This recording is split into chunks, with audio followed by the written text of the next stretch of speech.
Ini biasa yang kita dengar, yang biasa kita belajar kan. Nabi, dia adalah lelaki yang Allah berikan wahyu untuk diri dia, tak suruh untuk disampaikan kepada orang lain. Rasul ialah lelaki yang Allah berikan wahyu untuk disampaikan kepada orang lain.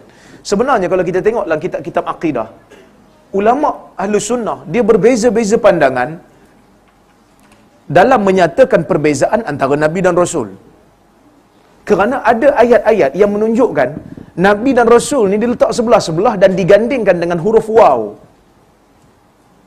Menunjukkan ada perbezaan antara Nabi dan Rasul. Kalau tak ada perbezaan, dia akan letak satu je cukup.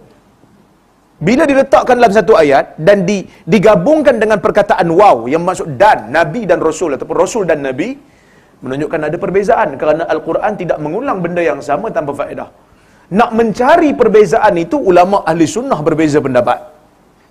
Pendapat yang pertama, Rasul disuruh untuk menyampaikan syariat. Ni sahabat kita bagi tahu tadi. Ini pendapat yang agak masyhur juga. Kita kecil-kecil lu pun belajar macam ni lah. Rasul, Allah Ta'ala bagi dia wahyu untuk dia sampaikan kepada masyarakat dia.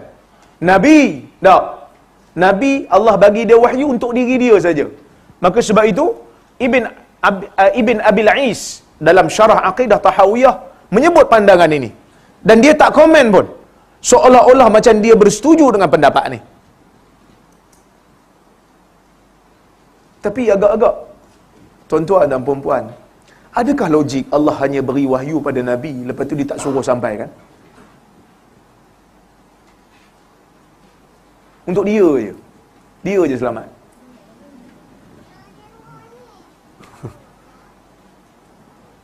Maka kita tengok pandangan yang kedua.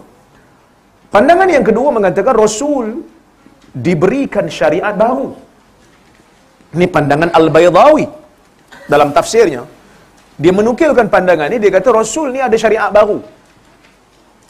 Nabi tak ada syariat baru. Nabi hanya meneruskan syariat Rasul sebelum dia. Kalau dia tak ada syariat baru, dia hanya meneruskan syariat Rasul sebelum dia, maka dia dikira sebagai Nabi semata-mata. Maknanya, bezanya bukan pada menyampaikan dan tak menyampaikan. Dua-dua disuruh menyampaikan. Kalau ikut pandangan ni, Nabi disuruh menyampaikan, Rasul juga disuruh menyampaikan. Tapi bezanya apa? Bezanya Rasul, Allah Ta'ala bagi syariat baru. Nabi tak. Nabi meneruskan syariat Rasul terdahulu. Syariat baru ni maksud hukum hakam baru. Dari segi tauhid sama. Tak ada beza antara Adam sampai Muhammad, sama tauhid. Tapi syariat, ada beza di antara syariat Musa dengan syariat Muhammad.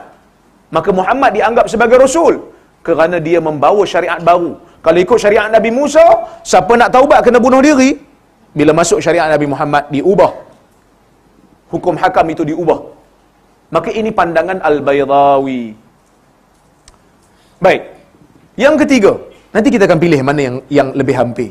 Ini ijtihad para ulama. Yang ketiga, ada yang mengatakan Nabi diberikan khabar gaib, manakala Rasul disuruh menyampaikannya. Ini pendapat Al-Alusi.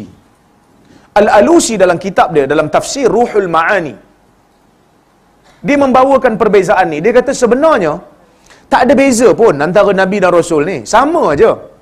Tapi Nabi ni diberikan gelaran pada satu orang bila kita pandang pada angle Nabi ni dapat berita gaib. Maksudnya dia kata Nabi ni hanya konteks berbeza dengan Rasul. Dia orang yang sama.